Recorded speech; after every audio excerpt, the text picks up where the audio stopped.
Hello. It is halfway through 2024, and we are coming up to an exciting new moon in Cancer this week. So that is happening on the 6th of July here in Australia. Midway through the year, I always have this feeling like I need to get you back on track. I need to get myself back on track. So I'm sure that you might be feeling as well like, what am I doing? Where am I at? What am I doing for the rest of this year? So the new moon in Cancer is giving us a beautiful time to restart. It's giving us a bit of a refreshing moment. It's a lovely new moon to work with in terms of intention setting, in terms of setting yourself some juicy goals for and intentions for the rest of the year. So Cancer's energy, if you've listened or watched my episode on the traits of the Cancer entrepreneur, you will probably be familiar with this already. But Cancer energy is all about nurturing. It's all about home, family, and emotional security. So this moon is giving us this supportive and nurturing environment that is perfect for setting intentions related to your business's foundation and internal systems, right? Support structures. How are you nurturing your business at this time as well as yourself? So you might want to, at this new moon in Cancer, reassess your business's core values, reflect on what makes your business feel like home to you and your team. You might consider how you can foster a more supportive environment for yourself and for your team in the business. You might be wanting to set some nurturing goals, some intentions that focus on growth, on client relationships, on community building in some way.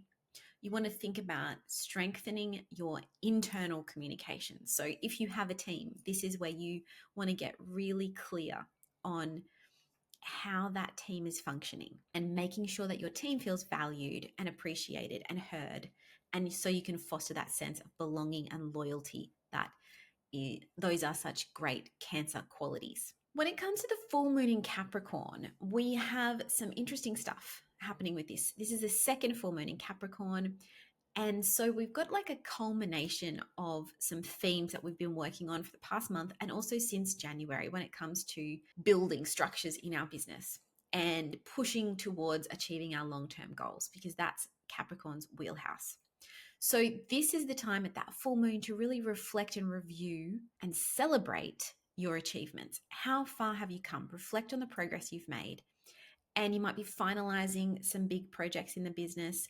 You might be evaluating your long-term strategy as well. Another interesting thing to note about July is that we have this very spicy Mars, the planet of action and energy and drive, motivation, joining up with Uranus, the awakener, the disruptor, the challenger of the status quo. They're coming together in the earthy sign of Taurus in around mid-July, 16th of July here in Australia, the 15th of July elsewhere in the world. This is dynamic and potentially volatile.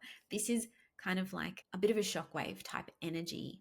And this can really shake up that Taurus part of your chart. So this is something that I'm going to be diving into much deeper inside the Q3 Astrology Activation call for the Cosmic Business Breakthrough Plan. That's happening on the 10th of July. So if you want to find out what's going on with this Mars-Uranus combo and also talk about, what's happened since the new moon in Cancer, what's coming up with the full moon in Capricorn, and what's coming up for the rest of the quarter. So we're not just talking about July, but also August and September, where there are some big things happening. Come along or join us inside the Cosmic Business Breakthrough Plan so you can be at that Q3 activation and get all the tea. I am going to drop the link in the description box below for you to check all of that out. I really hope to see you there, where we can go into actionable insights and strategies that are tailored to the unique energy of the upcoming quarter.